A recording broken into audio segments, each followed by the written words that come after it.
Girls. तो आज मैं अपने YouTube चैनल पर आप लोग के प्रति मैं पढ़ाने आ चुका हूँ, जिसमें आप हमें सहयोग दें। ये मेरा इंतज़ार बहुत दिनों से इंतज़ार था कि मैं अपने YouTube चैनल पर कब हमें पढ़ाने का मौका मिलेगा, तो आज हमें मिल चुका है। तो आज ये जो मेरा टॉपिक है, आज हम अलजेब्रिक एक्सप्रेशन से कुछ टॉपिक को लेकर के आया हूँ, जिससे आप इसे स्टडी करें, अध्ययन करें आप इसको। इसमें यहाँ दिया हुआ है अलजेब्रिक एक्सप्रेशंस है, और ये जो है ये मैथमेटिकल का ये ब्रांच होता है, ये ब्रांच है, शाखा है। तो आप लोग भी इसको ध्यान से समझें। क्वेश्चन पहले समझ लीजिए, what do you mean by algebraic expressions. Algebraic expressions means होता है बीज गणितीय व्यंजक, ठीक है। इसमें इसका आंसर दिया हुआ है, algebraic expressions are mathematical. Means algebraic expression एक तरह का ये मैथमेटिकल है, मतलब कि गणितीय है, मीन्स गणितीय है। स्टेटमेंट्स, और ये स्टेटमेंट्स है विवरण है, यानी कि जैसा दैट आर यूज्ड, इसको हम यूज करते हैं, मतलब कि प्रयोग करते हैं। अब यहाँ पर ऐसा अब आता है कि इसको हम कैसे करेंगे, यूज कहाँ करेंगे। तो that are used to explain various conditions. तो अलजेब्रिक एक्सप्रेशंस के बहुत सारे इसके कंडीशन होते हैं, और उस कंडीशन को इसको हमें सोल्व करने के लिए हमें अलजेब्रिक एक्सप्रेशंस का ये जो कंडीशन है उसे हमें यहाँ ज़रूरी है, उसे हमें यूज करना है। N algebraic expression can be combination, मतलब कि ये जो अलजेब्रिक एक्सप्रेशन है यह कॉम्बिनेशन है, यह मेल है, ठीक है। और इसके अलावा दिया हुआ है of both variables and constants.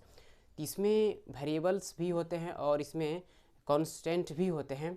कभी कभी ये होता है कि वेरिएबल्स और कांस्टेंट जो होते हैं वो दोनों आपस में ही कभी कभी आ जाता है, और कभी कभी ऐसा होता है कि वेरिएबल्स अलग होते हैं और कांस्टेंट अलग देखने को हमें मिलती है।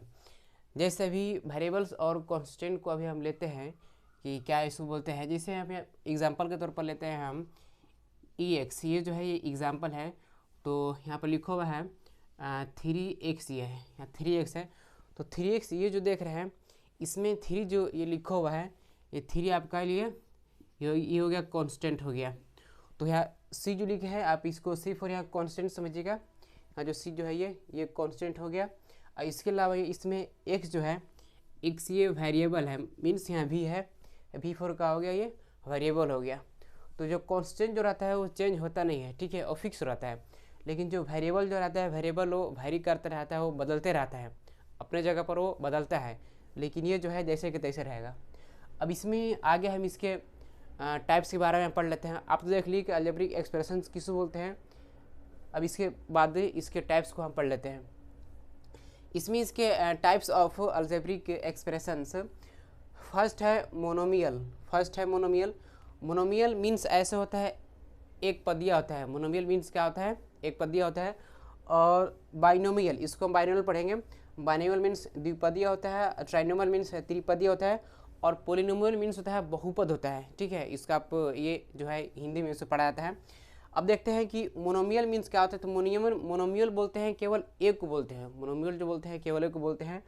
और बाइनोमियल जो होता है वो 2 होता है, और जो ट्राइनोमियल जो होता है वो 3 होता है, और जो पोलिनोमियल जो होता है उसका मतलब ये होता है कि मतलब बहुत सारे। पोलिनोमियल जो होता है, पोलिनोमियल मतलब कि बहुत सारे। अब मोनोमियल देख लेते हैं। N algebraic constants only one term, मतलब ये जो मोनोमियल जो है ये ओनली केवल एक ही टर्म को रखता है। जैसे यहाँ दिया हुआ ये 8x है, तो 8x भी क्या है, यहाँ पे केवल इसका एक टर्म है। और यहाँ -5p है, तो -5 भी क्या है, ये इसका ही केवल ये एक टर्म है। और यहाँ 4/3x², ये भी क्या है, ये इसका ओनली यहाँ पे वन टर्म ही है। लेकिन अगर हम ये सबको एक जगह पर ऐड कर दे या फिर इसको सेपरेट कर दे, तो ये मोनोमियल नहीं पढ़ाएगा, बल्कि कुछ ये अलग हो जाएगा।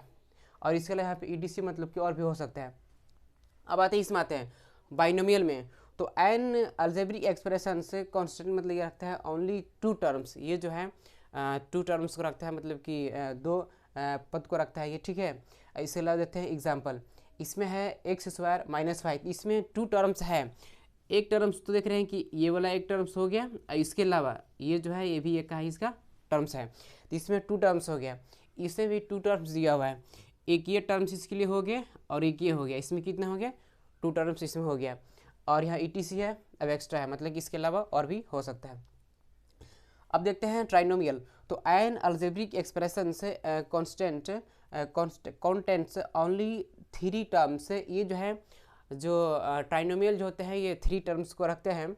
इसमें एक देखिए ये जो टर्म है यहाँ पर a² है, ये फर्स्ट टर्म हो गया, इसका भी ये सेकेंड टर्म हो गया, और जिससे इसमें थर्ड टर्म हो गया। तो इसमें ट्राइनोमियल में 3 टर्म्स होते हैं, और इसमें भी आप देख लीजिए इसको, इसमें भी फर्स्ट टर्म है, सेकेंड टर्म है, इसमें भी कितना है ये थर्ड टर्म है। तो जो ट्राइनोमियल होता है उसमें कितने होता है थर्ड टर्म होते हैं। अब इसके अलावा और भी हो सकता है ETC। अब देखते हैं पोलिनोमियल के बारे में कि पोलिनोमियल होता क्या है, इसके अलावा भी देख लेते हैं।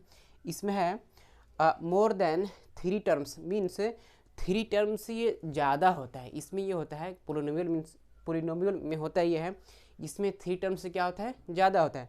तो जो 3 टर्म से ज़्यादा रहेगा, जैसे मतलब कि 4 रहेगा, 5 रहेगा, 6 रहेगा, 7 रहेगा, 8 रहेगा, मतलब 3 से जितना भी ऊपर रहेगा, 3 से जितना भी ज़्यादा रहेगा उसको बोलेंगे पोलिनोमियल बोलते हैं। ठीक है, पोलिनोमियल उसको बोलते हैं।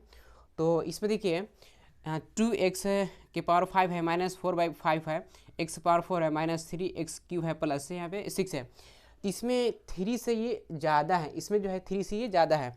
तो एक इसमें टर्म ये हो गया, इसमें एक टर्म ये हो गया, इसमें यहाँ एक टर्म ये हुआ, इसमें एक टर्म ये हुआ। तो देखिए इसमें 4 टर्म्स दिया हुआ है, तो 3 से ये ज़्यादा है, मोर देन ये 3 टर्म्स है, इसलिए इसको हम बोल सकते हैं पोलिनोमियल, इसको हम बोलेंगे पोलिनोमियल बोलेंगे। ठीक है, इसके अलावा लास्ट में दिया हुआ है मल्टीनोमियल है। तो अब मल्टीनोमियल को भी समझ लिए कि मल्टीनोमियल होता क्या है, 2 और मोर देन 2 टर्म्स। तो इसमें यह है कि 2 टर्म्स होना चाहिए और 2 से ज़्यादा भी होना चाहिए। अगर 2 रहेगा तो ठीक है, और 2 से ज़्यादा भी रहेगा तो मतलब दोनों होना चाहिए तो सही रहेगा।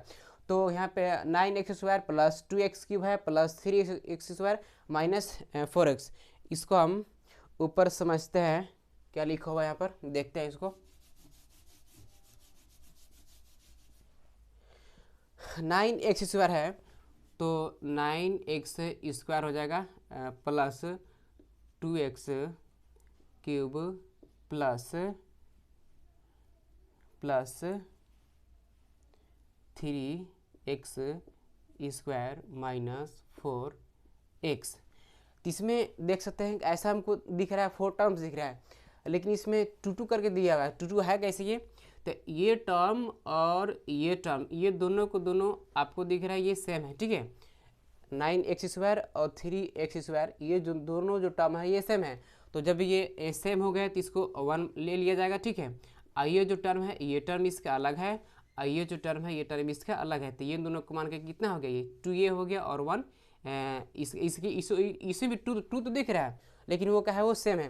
तो इसीलिए यहाँ पे कहा गया है कि 2 और मोर देन टू टर्म्स, मतलब 2 होना चाहिए, 2 से ज़्यादा होना चाहिए। तो उसको हम क्या बोलेंगे, उसको हम ट्राइनोमियल बल्कि उसको बोलेंगे मल्टीनोमियल, हम उसको कहते हैं बोलते हैं। फिर देख लीजिए 9x² plus 2x³ plus 3x² minus 4x। 1 2 3 इसमें 4 टर्म्स है, तो 4 टर्म से ये टर्म और ये टर्म का दोनों सेम दिख रहा है।